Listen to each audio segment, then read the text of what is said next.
ভুগবে কারা? আমরাই ভুগবো। ঠিক আছে, ওই যে সচিবরা, ওই যে আমলারা, ওই যে আমাদের বড় বড় স্যারেরা স্বাস্থ্য পরীক্ষা করতে বিদেশ যায়। দেশের মানুষ কি স্বাস্থ্য পরীক্ষা করতে বিদেশ যাইতে পারবে? তাহলে দেশের যদি ডাক্তাররা উন্নত না হয় তাহলে কিভাবে চলবে? আমাদের বাজেটের ৪৫% টাকা ফেরত চলে যায়। সরকার বলে টাকা নাই, টাকা নাই। টাকা কই যায় রে ভাই? আমাদের পকেটে কই যায়? বিদেশে কানাডা বেগম পাড়া করতে টাকা ঠিকই আছে, টাকা এরা খরচ করবে না, দেশকে আগাইতে দিবে না, দেশের মানুষের ভালো চায় না। ঠিক আছে, আমি নিজের সংসার চালানোর জন্য আজকে রাস্তায় নামছি। আমার কি সেখানে থাকার কথা? আমার থাকার কথা রোগীর পাশে। আমার সংসার চলে না দেখে আমার রাস্তায় নামতে হয়েছে। এবং আমরা কোনো ছাত্র মানুষ না, আমরা ফার্স্ট বেঞ্চের ফার্স্ট স্টেশনে বসা মানুষ, যে আমরা পড়ালেখা করা মানুষ। ঠিক আছে, আমরা সভ্য ভদ্রগণের মানুষ, আমরা আন্দোলন পারি না। আজকে যদি আন্দোলন পারতাম তাহলে এতদিন লাগতো না, 2 বছর লাগতো না, 3 বছর লাগতো না। ঠিক আছে, সুতরাং আমি বলি আপনারাও বুঝেন যে আসলে এক পক্ষ চায় না যে আমাদের দেশ উন্নত, এটাই বাস্তব।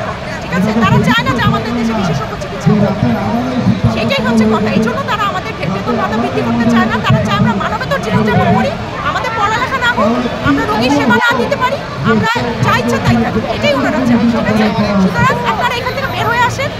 জুলাই মাসে দেখলেন তো আপনাদের সাথে কি হয়েছে? আপনাদের সাথে ভালো কিছু হয় নাই, আর ভালো কিছু হবেও না।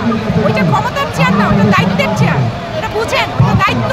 সুতরাং দায়িত্ব পালন না করলে বাংলার যে জনগণ বুঝাই দিবে, আজ হোক কাল হোক হিসাব বুঝাই দিবে। আর আজকে আমরা প্রজ্ঞাপন ছাড়া ঘরে বলেছিল যে হ্যাঁ তোমাদের ভাতা বৃদ্ধি করা হবে, ভাতা বৃদ্ধি করা সেটা হয়েছে। এখন বর্তমানে যেটা প্রজ্ঞাপন দিয়েছে সেটা 30,000। আমরা প্রতিবার রাস্তায় আসছি আর 5,000 করে ভাতা বৃদ্ধি পাচ্ছি। এটা কি আসলে আমাদের স্ট্যান্ডার্ডের সাথে যায় যে আমরা 5,000 টাকার জন্য ভাতা রাস্তায় নামছি, 5,000 দিচ্ছে, আমরা চলে যাচ্ছি? আমাদের দাবি ছিল 50,000 এবং আমরা ওখানেই 50,000ই করতে হবে। এইটাই। আচ্ছা, আপনারা হচ্ছে যখন আগের বার যখন 19 সালে কথা বলেন তখন কিন্তু আপনাদের দাবি ছিল হচ্ছে 25,000 করেন, এর বেশি আপনারা বলেন নাই, দাবিটা এর বেশি করেন না। না না, আপনি সেটা ছিল 19,000 আর আপনি এখন কোথায়, মানে 19 সাল, সরি, এখন আপনি আসছেন 25 সালে। তখনকার থেকে এখনকার দেখেন লাইফস্টাইল, আপনি ঢাকা মেডিকেল বা আশেপাশের এরিয়াতে 25,000-এর নিচে আপনি কোনো একটা বাসা পাবেন। তাহলে আমার ভাতা যদি 25,000 হয়, আমি শুধুমাত্র বাসা নিয়ে থাকবো, আমার বাচ্চা আছে, আমার যে সংসার আছে, তাকে আমি কি দেবো? আমার বাবা মায়ের ওষুধ কিনতে হবে, তখন সেই টাকাটা আমি কোথায় পাবো? এটা কি মানে 19 সাল আর 25 সাল কি সেম? আর এমন তো না যে আমাদের পর্যাপ্ত টাকা থাকছে না। আমি তো শুনেছি যে বাজেট যেটা হচ্ছে হয়তো সেটা মানে পুরোটা আমাদের দেওয়া হচ্ছে না, টাকা ফেরতও যাচ্ছে। তাহলে কেন বার হচ্ছে না? আর আপনি দেখেন যে আমাদের দেশ থেকে প্রতি বছর বিহারের পাশে যে দেশ আছে ইন্ডিয়া, সেখানে চিকিৎসা নিতে যাচ্ছে। এমন না যে ওই চিকিৎসা আমরা দিতে পারি না, তা তো না, ওটা আমাদের দেওয়ার মতো যোগ্যতা আছে, কিন্তু আমাদের মেডিকেল সেক্টর উন্নত হবে। যখন আমার ভাতা 25,000 বা 20,000, আমাদের তো সংসারও চালাতে হবে, তো আমাকে তো ওই কাজের পাশাপাশি অন্য একটা কাজ করতে হবে যে আমি আমার সংসার চালাবো। তখন কি আমি আমার ফুল কনসেন্ট্রেশন, ফুল এনার্জিটা দিয়ে কাজ করতে পারবো? আমি কি তখন একটা যোগ্য ডাক্তার হতে পারবো?